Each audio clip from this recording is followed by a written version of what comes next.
हेडलाईन्सचे प्रायोजक आहे NBC bearings, लांब पळण्यासाठी। दुसऱ्या टप्प्यामध्ये आतापर्यंत सर्वाधिक त्रिपुरामध्ये तर महाराष्ट्रामध्ये सर्वात कमी मतदान। त्रिपुरामध्ये 68.92% तर महाराष्ट्रामध्ये 43.01% मतदान।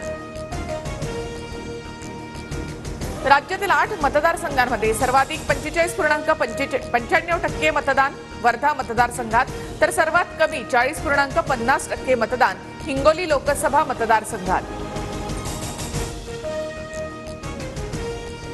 व्हीव्हीपॅटची 100% पडताळणी करण्याची मागणी करणारी याचिका सर्वोच्च न्यायालयाने फेटाळली, तर देशातल्या निवडणुका ईव्हीएमवरच होणार सर्वोच्च न्यायालयाचा मोठा निर्णय।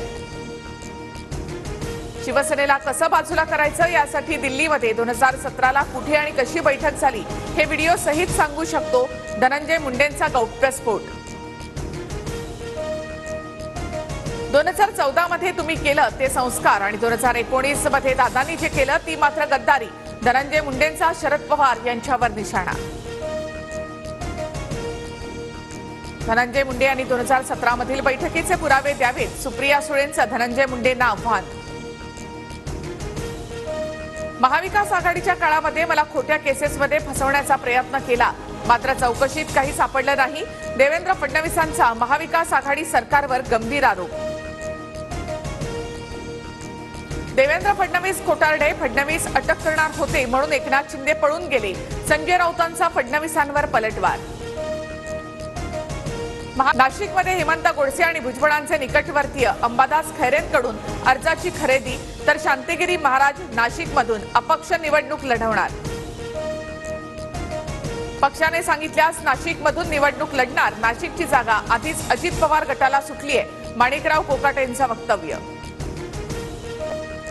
नाशिकची जागा शिंदेंच्या शिवसेनेचीच। आज किंवा उद्या दुपारी 12 वाजेपर्यंत उमेदवारी जाहीर होईल, संजय शिरसाट यांची माहिती।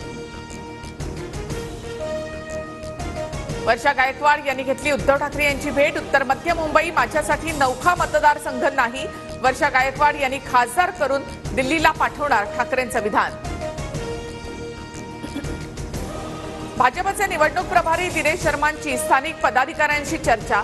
पूनम महाजन आणि उज्ज्वल निकम यांचं नाव चर्चेत, पण कोणत्याही नावाचा स्पष्ट उल्लेख नाही। निधी वाटपावरील वक्तव्यावरून अजित पवारांना क्लीन चिट, तर कालपर्यंत आरोप झाले, आता क्लीन चिट कशी, ठाकरेंचा सवाल।